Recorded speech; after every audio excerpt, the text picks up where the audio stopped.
So today, we're talking about and focusing on partnership building in around the museum and heritage sector in Jordan.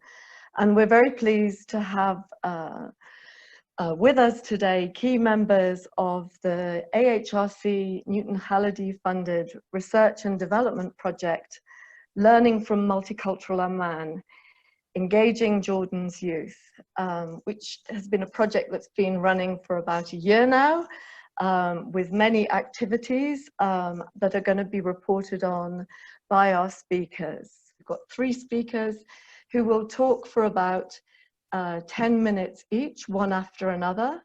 And after our speakers have finished, we will have a question and answer session. Our first speaker is going to be Dr. Arwa Badran, who is a researcher at Durham University, currently working on the project. And after completing her bachelor's in archaeology at the University of Jordan, she worked as a field archaeologist and developed her special interest in higher education and museum studies at Newcastle University in the UK, writing her PhD on the introduction of museums in school curricula. She's worked as a lecturer in museum studies at the Hashemite University in Jordan, and currently works at Durham on this project and as a course tutor. She's previously worked as a consultant for UNESCO on heritage education projects in the Arab region, and currently sits on the executive committee of the World Archaeological Congress. Our second speaker is Professor Robin Skeets, who's professor in the Department of Archaeology at Durham University as well in the UK. His research and publications explore a wide range of themes within the overlapping fields of material, visual, and sensual culture studies, and museum and heritage studies. His recent books include Museums and Archaeology, published by Routledge in 2017, and the Oxford Handbook of Public Archaeology, published by Oxford University Press in 2011. And our final speaker is Dr. Shada Abu Khafaja, who's an associate professor in the Department of Architecture at the Hashemite University in Jordan, who is a trained architect, graduating from the University of Jordan, and specialized in the documentation and conservation of archaeological heritage. Her PhD in cultural heritage management is also from Newcastle. And in that, she has combined and synthesized architecture and archaeology with a special interest in establishing a sustainable approach to heritage management in the Arab region that is community-based and context-oriented. So with that, I'm going to hand over to our first speaker, who is Arwa, who's going to set up the context and the activities today, and then we will move on. I'll join you again after our speakers have finished, and I will be chairing the discussion. So thank you very much. Thank you very much, Carol. Thank you for this introduction, and thanks for Maggie as well, who's running this webinar in the background. And I'd like to thank everybody who has joined us tonight for this webinar. Carol, you've given a fantastic introduction. I'm just going to follow up with, what I'm going to be talking about today, about the project idea, the objectives and the activities, and that will be followed by Robin Skeets, who will be talking about international partnerships and the lessons learned. And then finally with Shada on the partnership locally, which we have experimented as a model during this project. Just to say, for those of you who's interested in theory underpinning our work, there are many, and perhaps this can be followed up on afterwards. But we are looking into community engagement, we're looking into public archaeology, learning theories, neoliberalism, post-colonial theory, multivocality, inclusive practice, and so on. Let me start by sharing my presentation.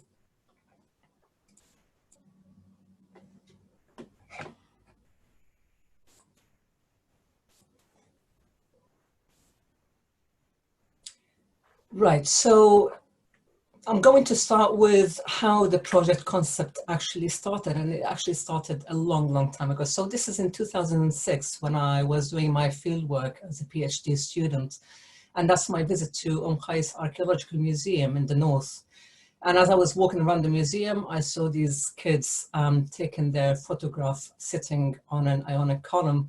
And being then a very keen archaeologist, I was in complete shock, of course. But then a few years later, coming back at this photograph, I just realized that they were actually engaging with that heritage. And perhaps there is a better way or a guided way for them to engage with that heritage.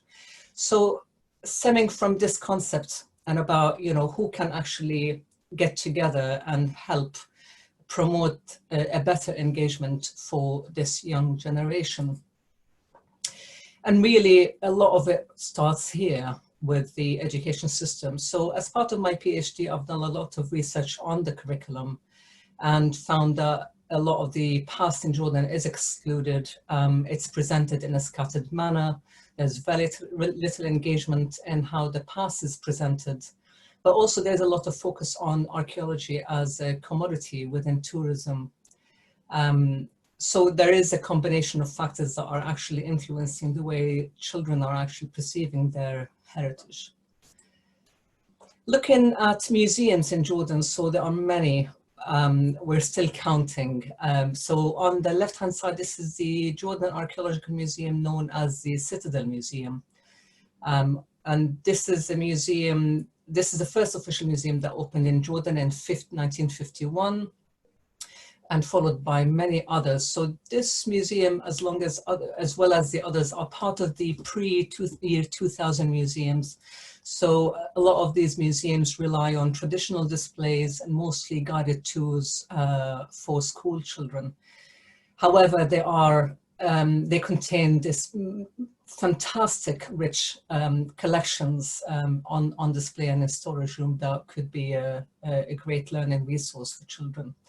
We also have the post-year 2000 museums, and on the right-hand side, you've got the Children's Museum, where they use exploratory approaches and hands-on education.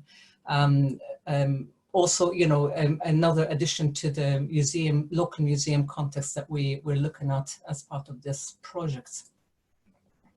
Another very interesting also player in this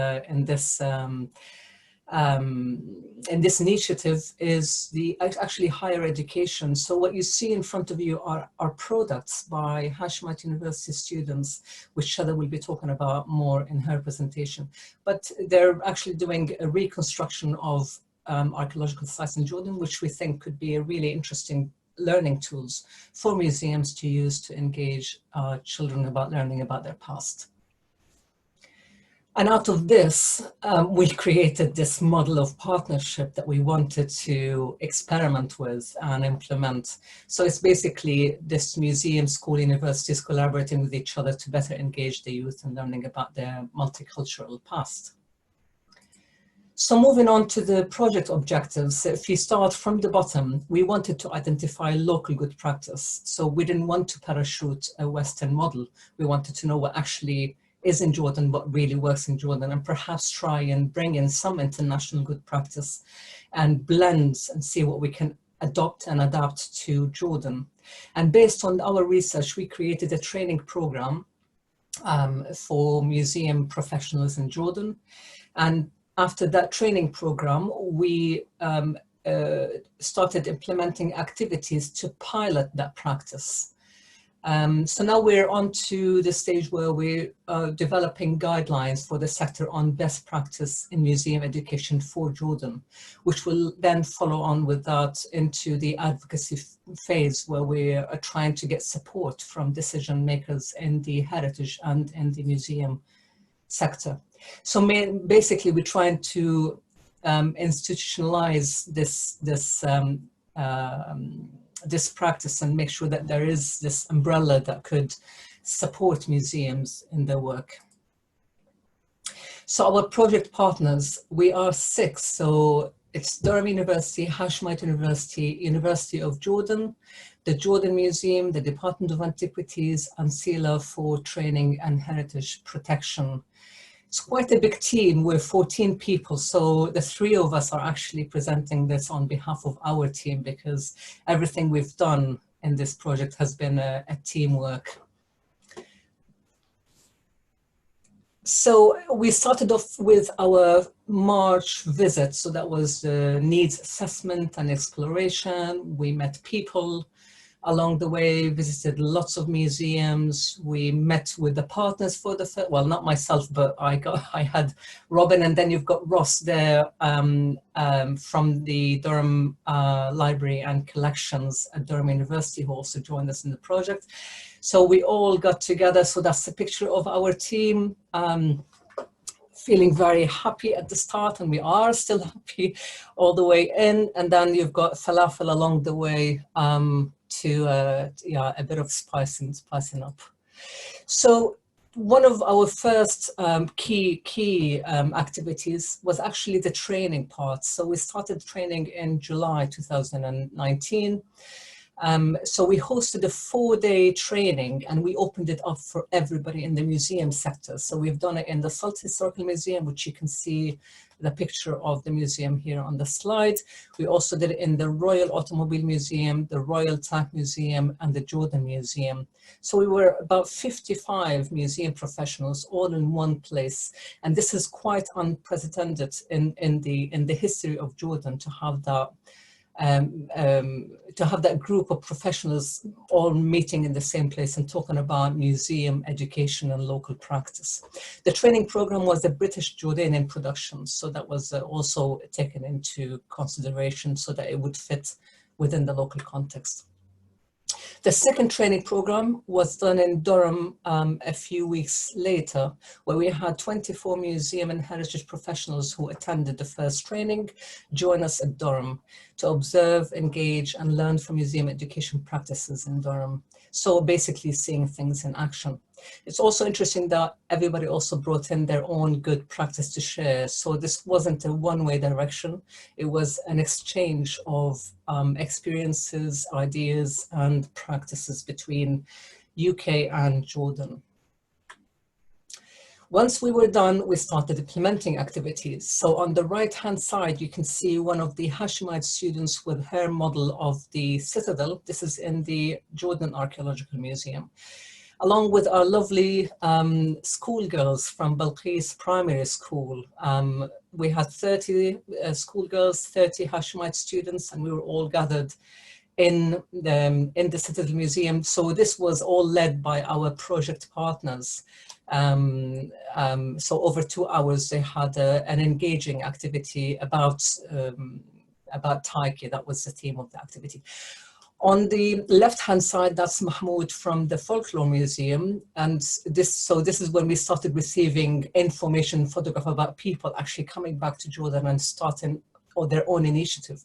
So Mahmoud is here, has welcomed school children as well to his museum, and is carrying on with his own activities. So we actually have seen some really amazing outcomes which exceeded our expectations and project objectives. So we can see that change is happening. So I'd like to focus on 2 main things. One is the seed for human resources infrastructure, and I think this is really needed in Jordan. As part of this project, we've created a network of Jordanian museum professionals, both from governmental and non-governmental museums. So people got connected. There were visits being organized to each other's museums. We now have a WhatsApp group and a Facebook page created for sharing news and discussions. We've also created clusters of museums where they can work and support each other. We also notice that people are beginning to rethink their role, rethink of how they actually engage with the public. And that's where the importance of the local practice really emerging and being rethought and reinvented, and this is really important, that engagement with the practice. The other thing is collaboration, which is actually growing as part of the project. So we have formed also informal partnerships aside from our core partnership, and that's the seed for institutionalization. But we do recognize that for that to actually become more embedded in the sector, we need to work on more memorandums of understandings between institutions and governmental bodies, but also the concept of establishing a local museum association, which is being brought up in every meeting. Right, so I'm going to stop there, and I'll leave it for Robin to come in with his presentation.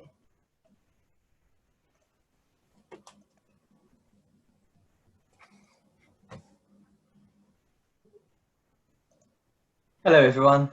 Thanks for joining us. Arwa, can you hear me? If you can hear me, it means everyone can hear me. Perfect. She nodded at me. Great. So thanks, Arwa, for that really clear introduction to what we've been up to over the last sort of, well, more than 12 months now. What I want to really give you is a sort of something of a personal reflection on international partnership, you know, particularly with reference to this project, although I've worked on other international projects as well.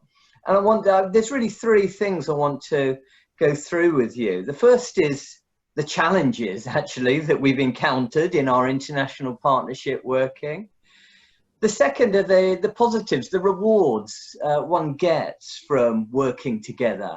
And then I want to sort of close by, and it's the main bit really of what I want to talk about, is reflecting on what lessons that I've personally learned. And I invite you to think about, you know, to compare my lessons to the lessons that you may have learned yourselves in working with international partners, whether those are positive or less so.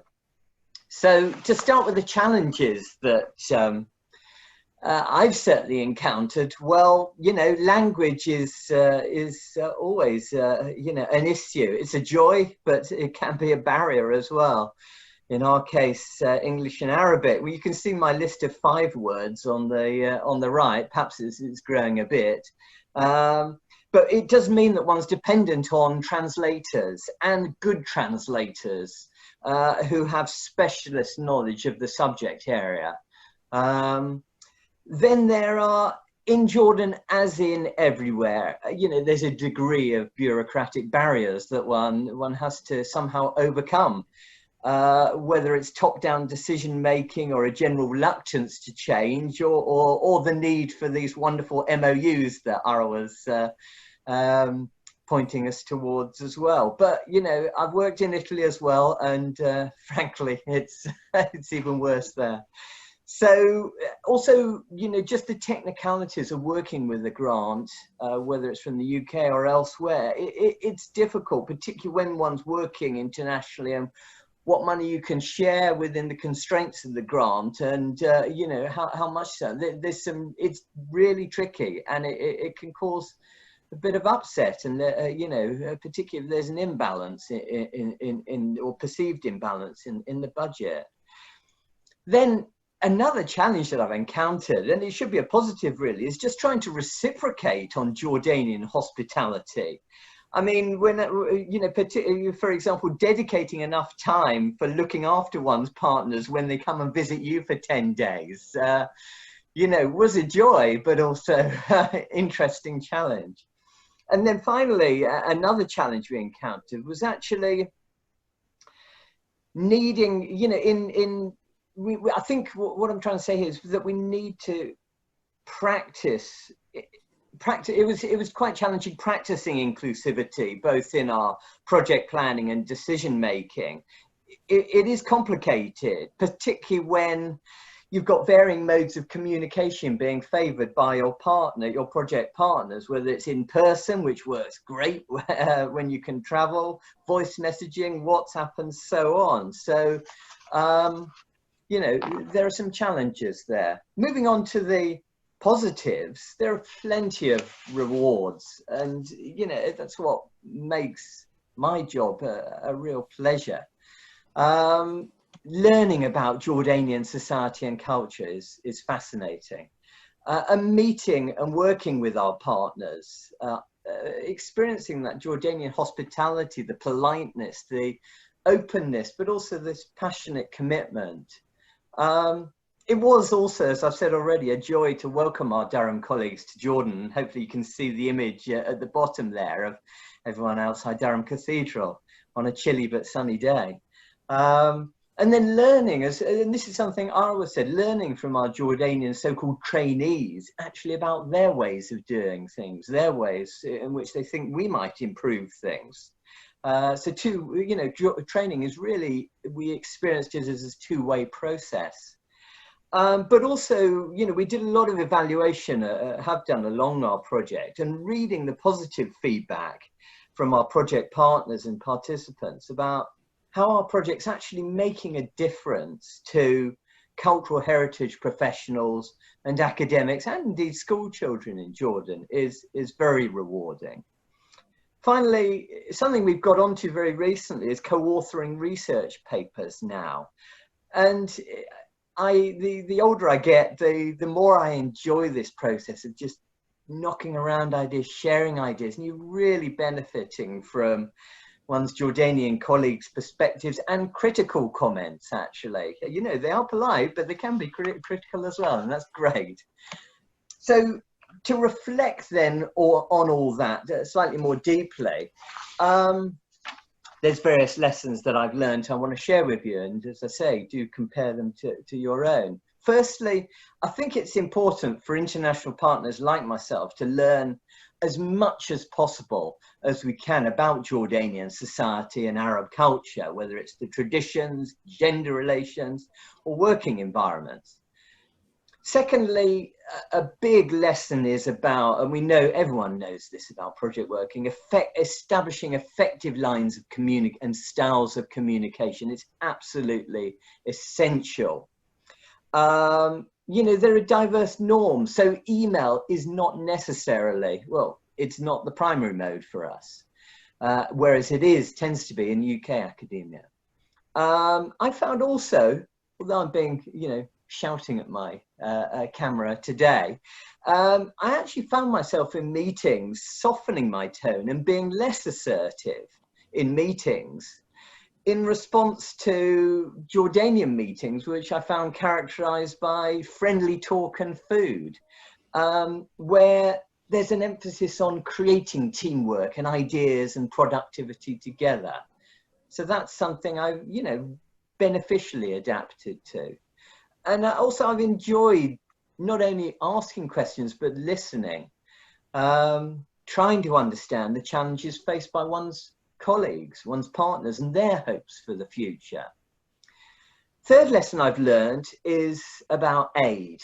To put it bluntly, I've learned that aid is an ugly word, and that it's still used by UK and US funding agencies. And I think we have to question that for various reasons, which I can go into later, perhaps, if you want to talk about that.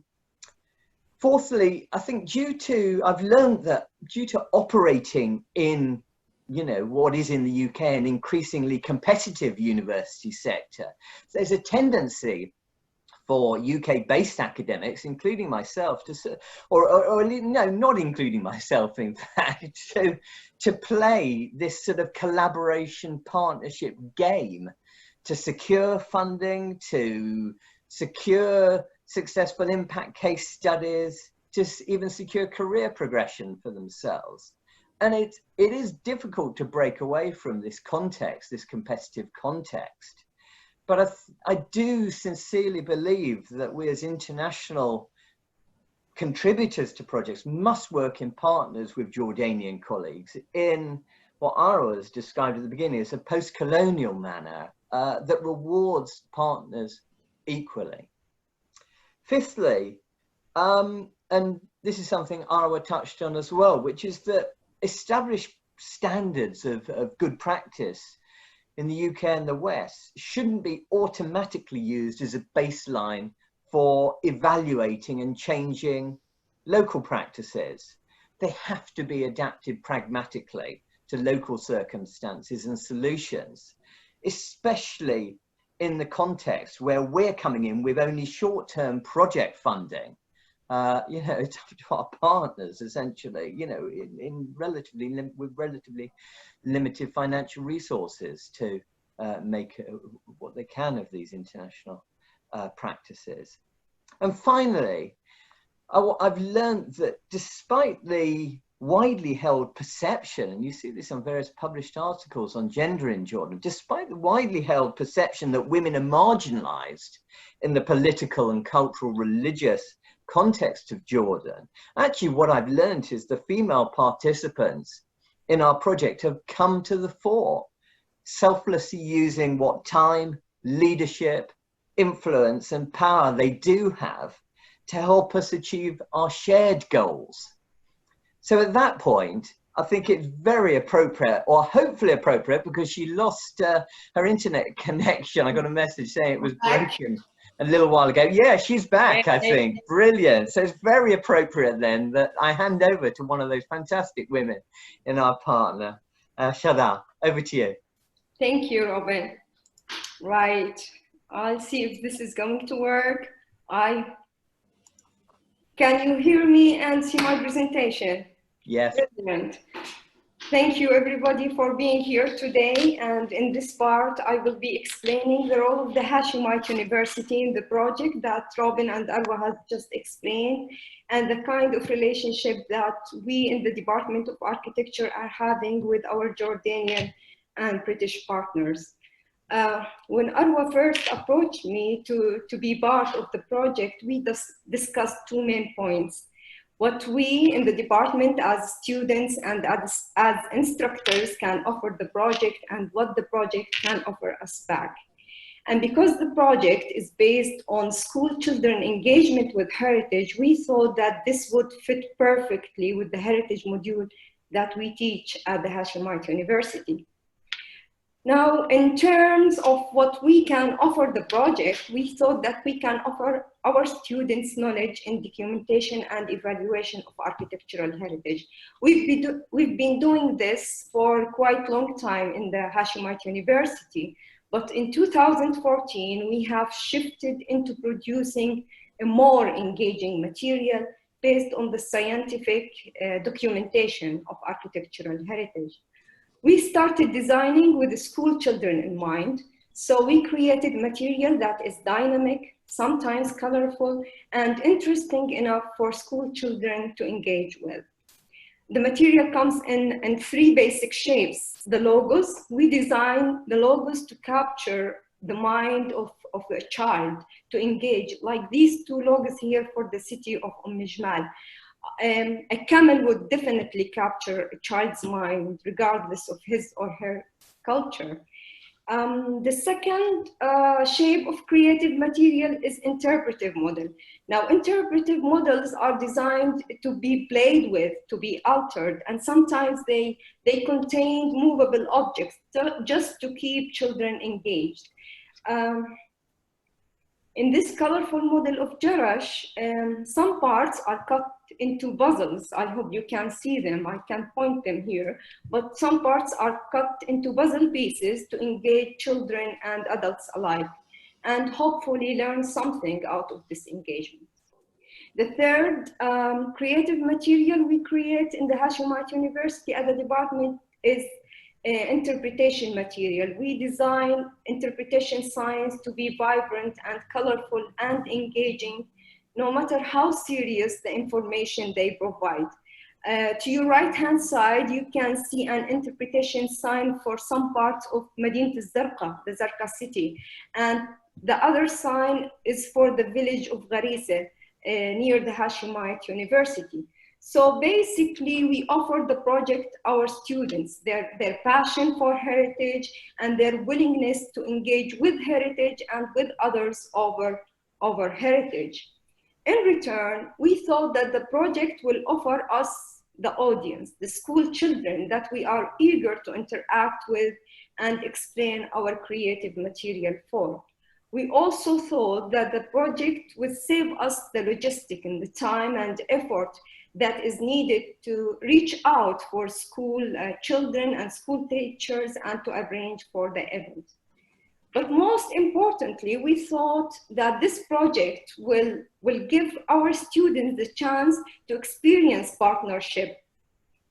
It will offer them the chance to engage with partners from different disciplines from Jordan and the UK, and this engagement would certainly broaden their perspectives and enhance their experience. We made sure that our students met almost all our partners during the different stages of the project. We had 3 different lectures held at the Hashemite University and delivered by our partners. And this was a good chance for our students to engage with our partners over the project. Together, the students, the partners, we decided on a plan. Our students will prepare their creative material, and this creative material will be presented for the school children. The school that Arwa has just mentioned, Balqis School. And this school is located near the citadel of Amman. The presentation will take place at the museum at the citadel, Mathaf Jabal al-Qal'a. And we have also agreed on a time framework that fitted our student very busy schedule. So the event was arranged accordingly. All this, the meetings, the planning, and the communication, this helped us, our students to feel that they are part of a bigger team. It gave them a sense of partnership. And that was very crucial for me as an instructor, because when I had to leave to Durham for the workshop that Arwa has just mentioned, this sense guaranteed that my students continued to work efficiently on producing the creative material. Right, now while we were designing the creative material at the comfort of our studios at the Hashemite University, our partners, Jordanian and British partners, were running the show behind the scenes. Lots of work had to be done to organize the event in the citadel. We knew that there were meetings between the museum staff and the school teachers to explain the event and the activities. We knew that permissions had to be acquired to make the event possible, and the museum space, it has to be equipped and reorganized to fit the new audience. But this is the beauty of our partnership. While our partners worked hard to secure the event, we had to show up on the big day with our work. I know that my students spent sleepless nights preparing their material, but they are used to hard work, and I can see them nodding their heads now. I know that some of them are among the audience today, Allah ya'tihum al-afiyah, but the event was very rewarding for everyone. Now, on the big day, our Jordanian partners started the event by providing information about the museum. A very interesting story about Taiki was told, as Arwa has just mentioned, and there was a welcoming break, which meant more networking, Facebooking, selfies, and food. Then the event was resumed with the Hashemite students presenting their work to the children. They listened to their comments and answered their questions. Some groups asked the children to redesign the logos with them, and that was a very good chance for interaction. Children voted for their favorite logo and explained why they liked it. They also played with the interactive models. They dismantled the model, as you can see to your left-hand side, and they continued asking questions. It was a fruitful day for everyone, rewarding day. And we have to come to realize that interaction between universities, schools, and heritage sector in Jordan should be facilitated and made more dynamic. This interaction can transform heritage into a fun and dynamic educative material, and thus create a future for heritage in school education.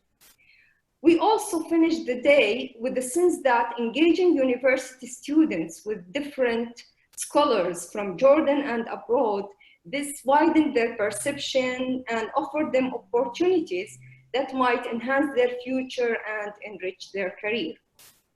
And just to wrap up, I think it's about time to finish. Just to wrap up, our students felt that their engagement with school children was very fruitful and insightful. If they are to do it again, the students would want to engage with children while designing their creative material, because they thought the children had very interesting ideas. All the partners wanted that, and that was the ideal situation, but it requires flexible engagement mechanism to be able to reach out for children, school children, and school teachers during the different stages of the project. But after the distance learning has gone viral in the last 3 months in Jordan and all over the world because of Corona, we think that distance learning might offer the needed flexibility to engage with the school children in the future. It also might help us to plan the next stage of the project and to reduce the adverse effects of Corona. Although we all know that nothing can beat the one-to-one interaction, but we have to find our way around it. We have to find our way, just like we are doing now by conducting this virtual seminar. That was all about our partnership in the Hashemite University with the project. Thank you very much for listening. I hope I didn't exceed the time. No, not at all. Thank you. Thank you very much. And I'm glad you could join us. You could come back again after a short interruption. So yes, we have some praise for all the models that you built for the children from one of our people in the question and answer section. And so I'm going to what's very actually striking for me coming from the UK is the level of engagement of architects in the heritage sector. So I'm just my first question to Shada to follow is why do you feel that is? Do you feel that architects particularly engage with heritage through space and through what they do? Why do you think architects have this very important role in Jordan? I don't see it quite the same in the UK. It's very interesting.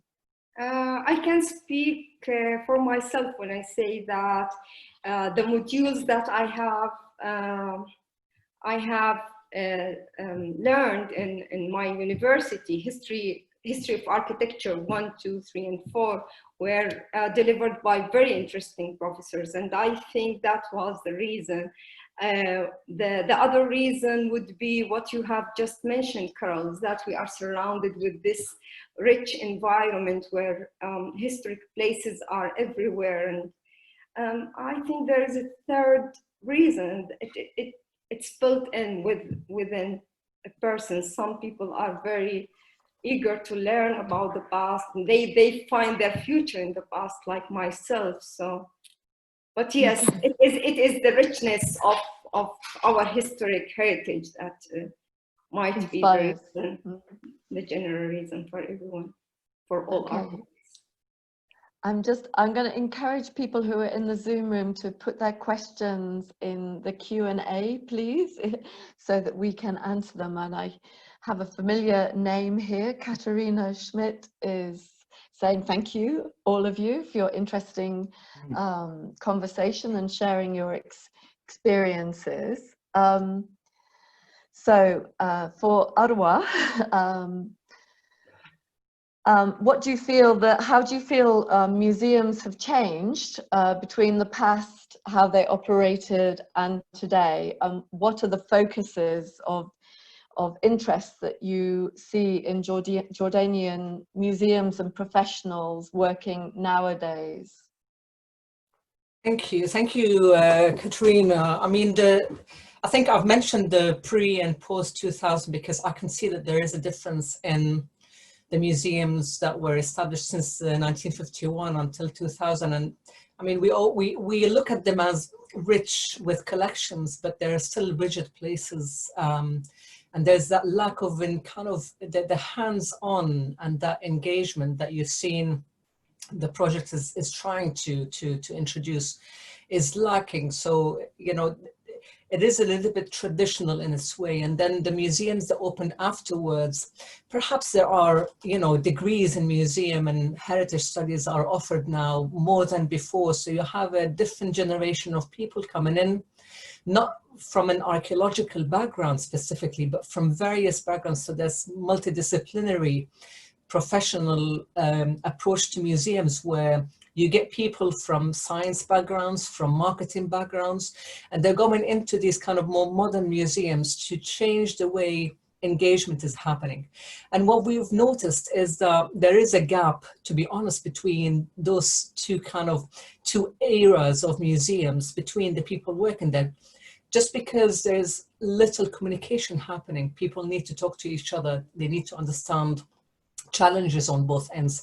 So I think today I see that museum professionals are trying to listen to each other, and they're really, really thinking of change. They want to change. There are challenges which we probably recognize that exist in Jordan, whether it's the bureaucratic processes, whether it's the lack of funding, whether it's the lack of infrastructure and strategy, that really needs to change. Otherwise, what we're doing today will eventually just die out. So this is a chance to actually get that change to happen.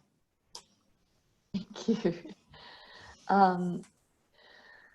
Okay, I'm just gonna, just following on, if I can stay with Arwa, what is the historical significance of 1951 from Salam Mekonnen, if I've pronounced that correctly? Yeah, so this is after Jordan's independence. So the citadel was supposed to be the national museum. So it's part of a movement that many countries reached their independence to establish institutions. So the citadel was kind of a national institution, and it was established by Lancaster Harding, who was the late Lancaster Harding, who was the head of the Department of Antiquities at that time. And it was actually the offices of the Department of Antiquities at the same time. So it was a really important building, and the first of its kind that was purposefully built as a museum. So that's the significance of that. And when you go into the Citadel Museum today, you will see the Museum of 1951, which is absolutely amazing in its showcases, in its displays. And, you know, to just take this opportunity to thank Taharon Mayin and Hannah Lafi, the curators who actually led these activities in the Citadel Museum with us. So another familiar name from Barbara Porter, who is with us today, perhaps for Arwa or Robin. How far along is the guideline stage, and when will the advocacy stage start? And she thanks you all for your presentations. That's like a start, but Arwa can correct me. I mean, we're right in the middle of it. The guidelines are pretty much there. We've really just going to wrap them up in a month or so. They're based on both wide reading into good practice, but also the experiences of our project. So we've got the data. We were hoping to do a couple more pilot studies out in Jordan. We'll see if we can do those with the current restrictions. But so guidelines are really pretty much there, and advocacy has always been there. It's not something that we started with advocacy in a sense in the project by going to the Ministry of Education, for example, to the Jordan Museum, to the Department of Antiquities. Advocacy has to be there throughout. You need to inform decision, as you probably are well aware. You need to inform decision makers and your sponsors all the way along and keep them informed, because otherwise you're not going to make a change at the end of the day, or only in a very small informal way locally. So we've been practicing advocacy all along, but the plan is to go out with a bang as well, to have a real showcase advocacy where we formally present our work. Arwa? You've said it, you know, perfectly. I think, you know, I mean, the advocacy part is starting right at the start, and I think, I mean, if we're able to at some point pursue with the project and get to Jordan, a final meeting that invites all decision makers to actually showcase what has been done and try and yeah, maybe connect people at the higher levels. I think that's what we're trying to do as well now. Okay, we've got lots of questions coming in. I'll come back to, some people are asking more than one question. I'm trying to to give a chance to everyone, so I may come back to some of the questions. One of your partners, Maria Elena Ronza from Sella, is with us, and she says thank you for the presentation. Could you comment some more about how school teachers and school kids responded to your proposed initiatives in Jordan?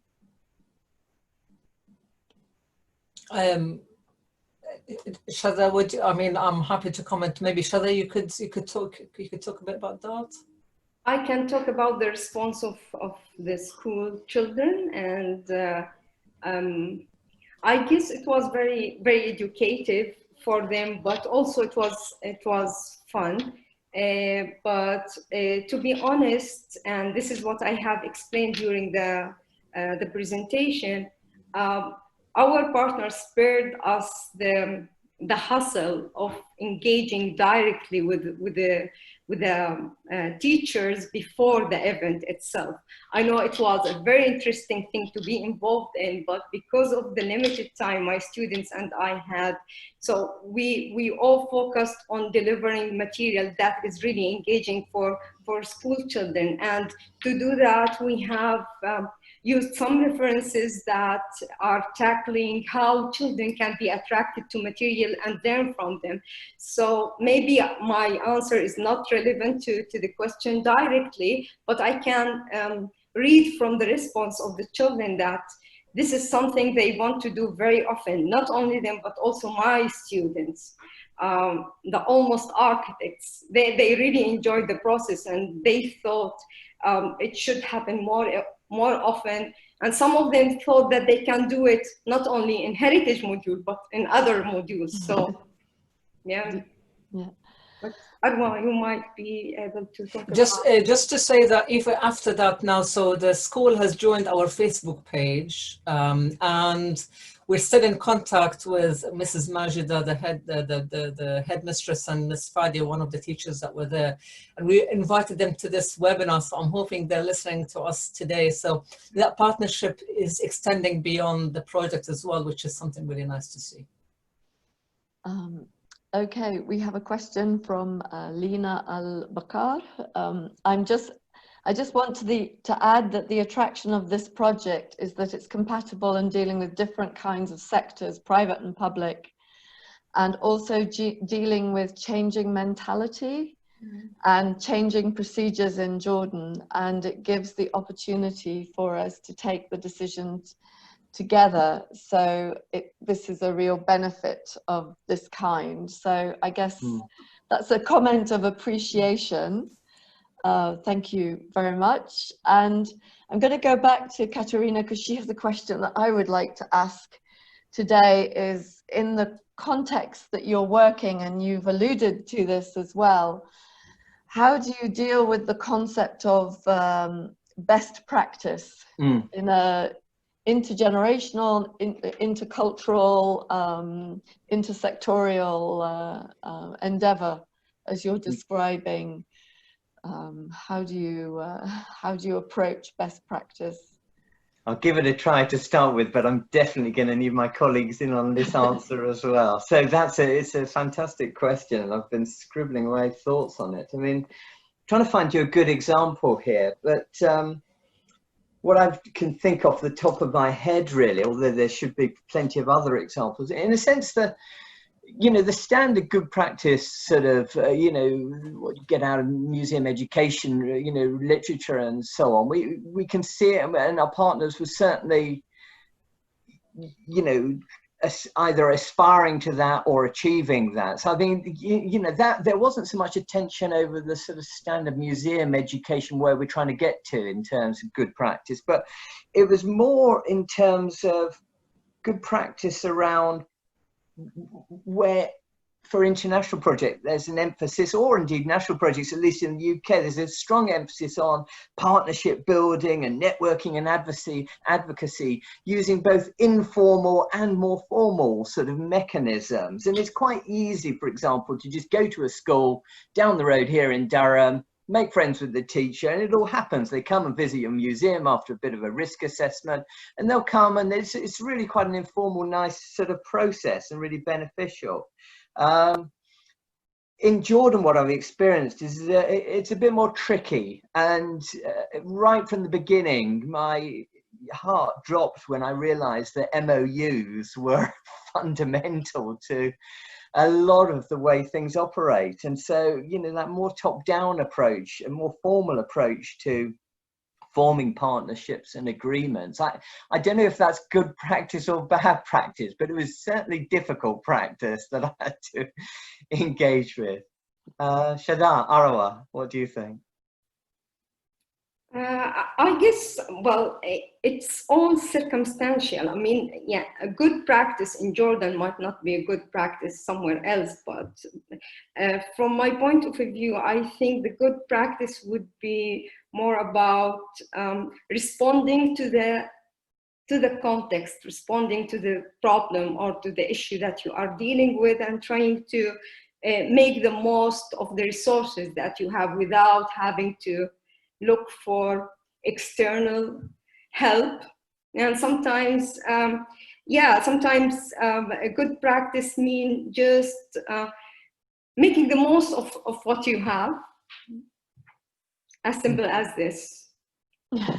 But also I would add to the kind of what you borrow. So not only like when we were in Durham doing the activities in the Oriental Museum, so it was handling objects. Some of it were 3,000 years objects from ancient Egypt. And as soon as the students would pick the object, put it on the table, our colleagues from Jordan would pick it up, put it back in the box, because the culture is the kind of protection and worry about the object. At the same time, at the Oriental Museum, the staff there said that we realized when your Jordanian colleagues were there, that we were doing things a little bit too formal and structured, and that the nurturing part that they've seen when they were surrounding the kids and they were smiling and laughing, and you know, there was more of a nurturing environment. So it was really interesting to see that Durham is also taking some of the good practice that is implemented in Jordan, that kind of close engagement. Okay, we have a question from Rachel. Are there any plans for simultaneous engagement partnership with university students in the UK as this project goes on, connecting multiple generations across both countries, if you will? It's a really nice idea. There will be now.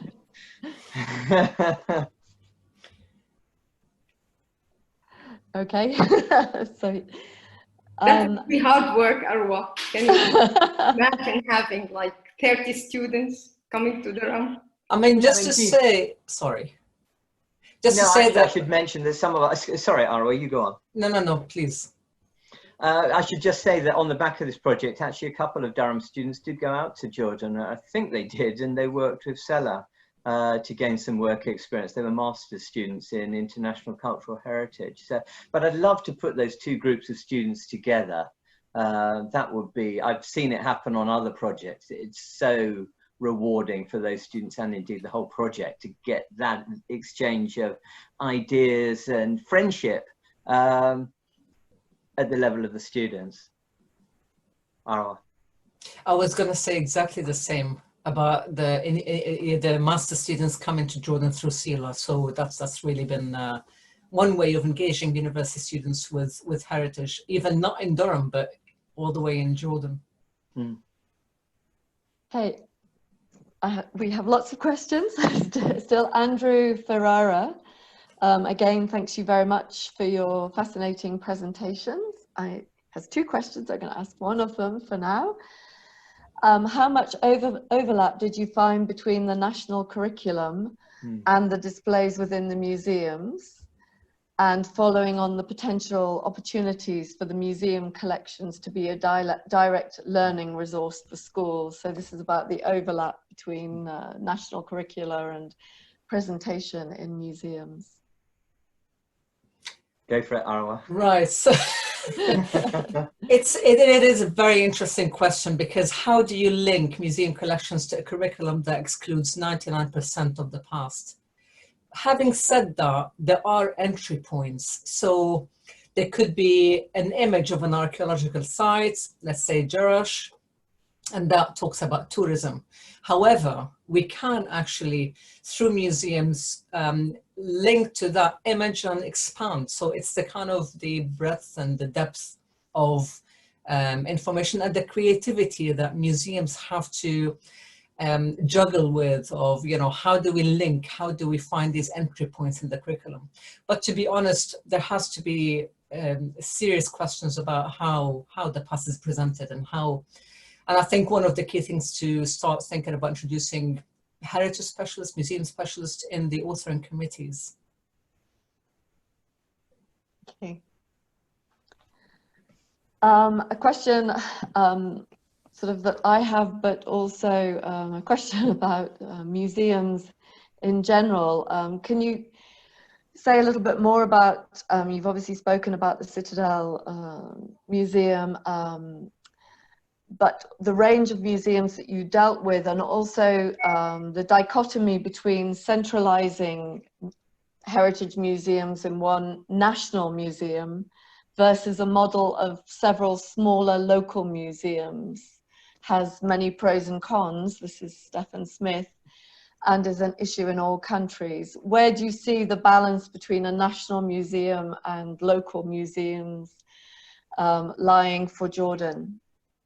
Okay, I think, yeah, the Jordan Museum's been a wonderful partner, as indeed have all of our museums. But I think, well, actually, I was going to say they've come to the fore as a hub for hosting some of the activities, but so too have other of the museums. And in fact, we've been careful to share things out and to meet in various museums so that no one museum sort of stood out above on the others. But it is a fact that the Jordan Museum has a what we in the UK call an education officer or a learning officer. So of course, you know, they're sharing their wonderful, you know, positive experience there with the other museums. But the diversity of the museums and institutions is really powerful for us, because you get so much energy from the smaller museums or the independent museums, what are called the private funded museums in Jordan as well. And to see, so what we're trying to do is just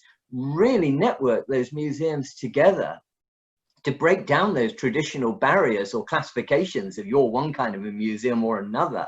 And it is working. It's really positive to have them in the same room on an equal footing and just have the participants, you know, from different kinds of museums just share good ideas with each other. Let the others speak as well, sorry.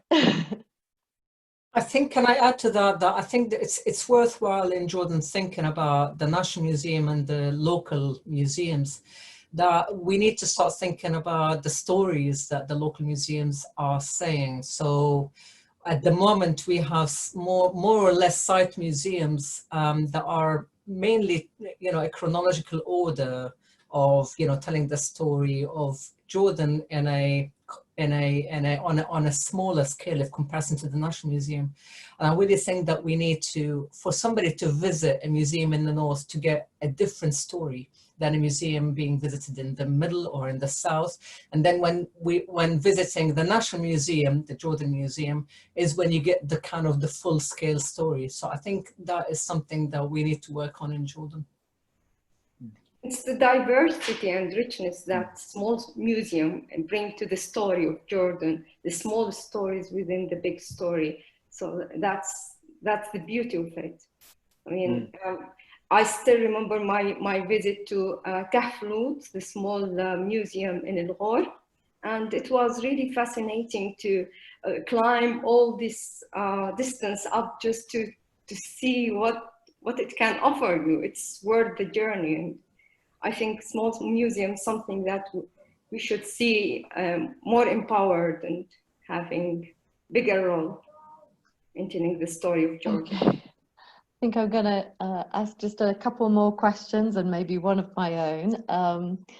Mary Brooks, who also says that was very inspiring, but she has a rather bureaucratic question.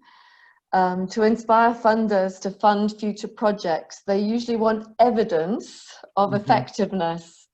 And how are you doing the evaluation in this project? Mary Brooks from Durham University.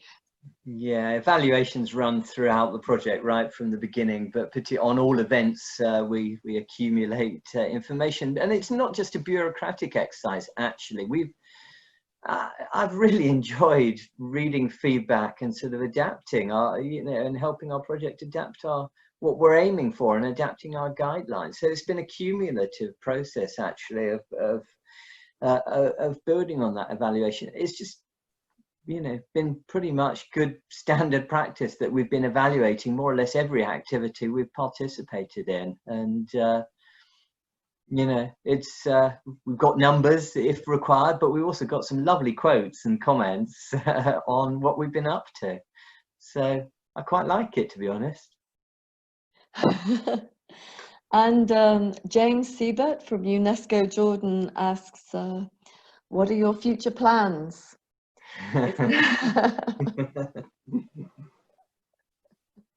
If given the, I mean, you reported on your first year, you're now in your second year. I realize we're in a very special situation. What are you doing to adapt? What would you like to do in the future? I think a general response is we have to shift more towards Jordan, whether it's virtually or physically, hopefully as well, if we can get over there. But I think an even greater emphasis on Jordan now, and enabling our partners, seeing our partners flourish. That would be my response. So a shift of from 50-50 to sort of 30-70. I'll let the others have their say. Further. Well, as I have concluded in my presentation, the future with Corona is very virtual, maybe, especially if it comes to contacting children, school children and teachers. It might be challenging, but I think it will bring some opportunities that can enrich our project. So it's going to be a challenging time, but very interesting. But I would also add to that is the infrastructure. Without the infrastructure, it's very difficult to move into any future plans. So whether it's the human resources, whether it's the spaces inside the museums, whether it's the, as we said, the institutionalization, and I think having an umbrella is absolutely key. Not different umbrellas for different museums or different sectors. So there has to be a gathering, there has to be somebody to support, a way to disseminate information, to share experiences, to get people together, have workshops, have something along lines and association. I think that's key. But yeah, as Robin said, I hope that more, we need more projects of that kind to move things forward. Thank you. I have a sort of personal question. I'm always interested in why people got interested in the past and presentation and engagement. What sparked your personal interests in museums and public engagement yourselves? If you can say how you got interested in the past. Nalal, do you want to go first? Pyramids was the first thing that captured my attention. I think I picked it up from a cartoon movie. So it was about pyramids. So interest in the past goes back to my childhood. And when I studied architecture, it grew stronger. When I became an archaeologist, it became stronger. And yeah. Arwa? I must say, on my part, you know, I'm grateful to the Friends of Archaeology Society, actually. When I was 16, I joined well, I'm grateful to my parents for their interest, because we joined as a family. And that was the first time, you know, for me to really engage. But when I did archaeology at the university, I went down to Petra because we had an assignment to write about museums in Jordan. So I decided I'm going to write about Petra Museum. And what shocked me is how many thousands of people were in Petra and how empty the museum was. And I think that was my first, the spark to head into museum education. So for me, I grew up by a ruined medieval castle and church, and so my brother and I used to just play in the ruins every day.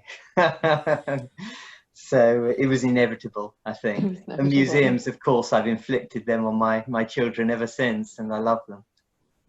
Thank you. Thank you. So it really shows this is something that begins at a very, very young, very formative age.